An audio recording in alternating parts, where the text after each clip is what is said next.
जय हिंद दोस्तों। देखिए, हम अनुसूचियां देख रहे थे। ठीक है, पिछले वीडियो में हमने 7 अनुसूचियां कंप्लीट की थी। हम 8वीं और 9वीं अनुसूची को आज यहाँ पे देखेंगे। ठीक है, राइट। देखिए, भारतीय संविधान में मान्यता प्राप्त 22 भाषाओं का उल्लेख किया गया है, जो कि आपको 8वीं अनुसूची में देखने को मिलेगा। ठीक है, अनुच्छेद 344(1) तथा अनुच्छेद 351 को जब आप देखेंगे तो वहां पे आपको भाषाओं के बारे में जानकारी मिलेगी। तो एक 8वीं अनुसूची जोड़ी गई थी 344(1) द्वारा। इसमें भारतीय संविधान द्वारा मान्यता प्राप्त 22 भाषाओं का उल्लेख किया गया है। मूल भाषाएं थी असमिया, बंगाली, गुजराती, हिंदी, कन्नड़, कश्मीरी, मराठी, उड़िया, पंजाबी, संस्कृत, तमिल, तेलुगु, उर्दू और मलयालम। ठीक है, इसके बाद संशोधन हुए, अब कुछ और भाषाएं जोड़ी गई, जैसे कि सिंधी भाषा को 1976 में 21वें संविधान संशोधन जोड़ा गया। ठीक है, 1971 में 21वें संविधान संशोधन द्वारा सिंधी भाषा को जोड़ा गया था। ध्यान में रखिएगा, 1992 में 71वें संविधान संशोधन द्वारा 3 भाषाओं को जोड़ा गया, कोकणी, मणिपुरी, नेपाली। ध्यान रखिएगा, कोकणी, मणिपुरी, नेपाली। 1992 में 71 में संविधान संशोधन द्वारा। ठीक है, 2003 में 92वें संविधान संशोधन द्वारा बोडो, डोंगरी, मैथिली और संथाली को जोड़ा गया था। एक 4 भाषाएं जोड़ी गई थी 92वें संविधान संशोधन द्वारा। 71वें संविधान संशोधन द्वारा ये 3 भाषाएं जोड़ी गई और 92वें संविधान संशोधन द्वारा एक 4 भाषाएं जोड़ी गई, बोडो, डोंगरी, मैथिली, संथाली। 2003 में 92वें संविधान संशोधन द्वारा। ठीक है, एक भाषाओं के बाद ये सब टोटल मिला के आपकी 22 भाषाएं हो जाती हैं। मैंने एक ट्रिक बनाई है, एज ए पोएम की तरह है। आप इसको लेंगे तो ये भाषाएं आपको इजीली याद हो जाएंगी। ठीक है, कश्मीर में पंजाबी डांस बहुत सिंपल, मलयालम और सांस्कृतिक है। उड़ीसा वाले मणिपुर को मराठी, नेपाली, तमिल और तेलुगु का कन्नड़ ज्ञान है।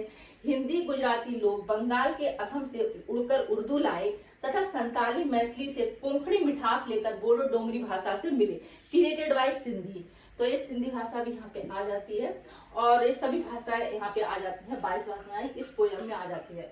ठीक है, एज ए पोएम की तरह आप 2-3 बार इसको पढ़ेंगे तो आपको सभी भाषाएं याद हो जाएंगी। बस आपको इतना याद रखना कि कौन सी संविधान संशोधन द्वारा कौन सी भाषा को जोड़ा गया था। तो ध्यान रखिएगा, 8वीं अनुसूची में 22 भाषाओं का उल्लेख है जो संविधान द्वारा मान्यता प्राप्त है, अनुच्छेद 344(1). ठीक है, 9वीं अनुसूची को देखेंगे। देखिए, जो 9वीं अनुसूची है वो अनुच्छेद 31(b) के द्वारा जोड़ी गई थी 9वीं अनुसूची को। इसमें विशिष्ट अधिनियम और विनियमों का सत्यापन है।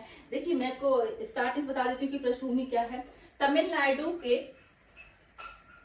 भारतीय संविधान की 9वीं अनुसूची ऐतिहासिक रूप से भारत में हुए भूमि सुधार कानूनों से जुड़ी है।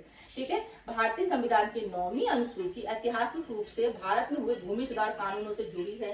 भूमि सुधार का तात्पर्य है भूमि के स्थायित्व और प्रबंधन के मौजूदा पैटर्न को बदलने हेतु किए गए संस्थागत सुधारों से है। ठीक है, जब भारत में भूमि सुधार शुरू हुए तो उन्हें मध्य प्रदेश, उत्तर प्रदेश, बिहार के न्यायालयों में चुनौती दी गई, जिसमें से बिहार में न्यायालय में इसे अवैध घोषित कर दिया था। ठीक है, इस विषम परिस्थिति से बचने और भूमि सुधार को जारी रखने के लिए सरकार ने प्रथम संविधान संशोधन करने का फैसला लिया।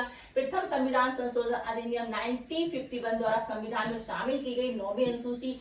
ठीक है, पहले संशोधन में अनुसूची में 13 कानूनों को जोड़ा गया था। बाद में विभिन्न संशोधनों से वर्तमान में कितने कानूनों की संख्या 284 है। ठीक है, देखिए, 8 मई 1951 को तत्कालीन प्रधानमंत्री पंडित जवाहरलाल नेहरू ने अंतिम संसद में प्रथम संविधान संशोधन विधेयक पेश किया, जिसके पश्चात 16 मई 1951 को यह विधेयक चयन समिति को भेज दिया गया। चयन समिति की रिपोर्ट के बाद 18 जून 1951 को राष्ट्रपति की मंजूरी के साथ यह विधेयक अधिनियम बन गया। तो ठीक है, यह 9वीं अनुसूची जोड़ी गई थी, जिसमें आपके 284 कानूनों की संख्या हो गई है। पहले कितनी थी? 13 कानून थे। ओके, किस तरह के कानून? देखिए, ऐसे है: बिहार भूमि सुधार अधिनियम 1950, the Bombay tenancy act, the Bombay tenancy and the agriculture land act 1948। इस तरह के कानून है जिसे न्यायालय में चुनौती नहीं दी जा सकती। सीधे शब्दों में बोला जाए तो इस अनुसूची में केंद्रीय तथा राज्य कानूनों की एक सूची है जिसे न्यायालयों में चुनौती नहीं दी जा सकती। राइट, ठीक है, लेकिन तब दी जाएगी जब ये मौलिक अधिकारों का हनन होगा, है ना। कोई मौलिक अधिकारों को हानि होती है तो इसे न्यायालय में चुनौती दे सकते हैं, अदरवाइज इसे न्यायालय में चुनौती नहीं दी जा सकती है। इसका जो कानून 9वीं अनुसूची के अंतर्गत डाले जाते हैं उन्हें न्यायालय में चुनौती नहीं दी जा सकती है। एक केंद्रीय तथा राज्य कानूनों की एक सूची है। ठीक है, कानूनों की एक सूची है। ठीक है, अब आई थिंक आपको ध्यान रहेगा, यह एक नए अनुच्छेद 31(b) के तहत बनाया गया था। राइट, इसे अनुच्छेद 31(b) के तहत ये अनुसूची जोड़ी गई थी। जिसे अनुच्छेद 31A के साथ सरकार द्वारा कृषि सुधार से संबंधित कानूनों की रक्षा तथा जमींदारी प्रथा को समाप्त करने हेतु लाया गया था। 31A भी अगर आप देखेंगे तो 31A के साथ में इसको जोड़ा गया है, जिसे कृषि सुधार से संबंधित कानूनों की रक्षा करे जमींदारी प्रथा को समाप्त करने हेतु लाया गया था। राइट, देखिए अनुच्छेद 31 कानूनों के उपबंधों की सुरक्षा प्रदान करता है, जबकि अनुच्छेद 31B क्या है, विशिष्ट कानून या अधिनियमों को सुरक्षा प्रदान करता है। ठीक है, एक कानून है यहाँ पे। अब आई थिंक अब आप नहीं बोलेंगे 31 अनुसूची को अगर आया एग्जाम में तो आप इजीली लगा सकते हैं, उसको टिक कर सकते हैं। ठीक है, और नेक्स्ट वीडियो में हम देखेंगे 10, 11, 12 हमारी 3 अनुसूचियां रह गई हैं, उनको हम कंप्लीट करेंगे।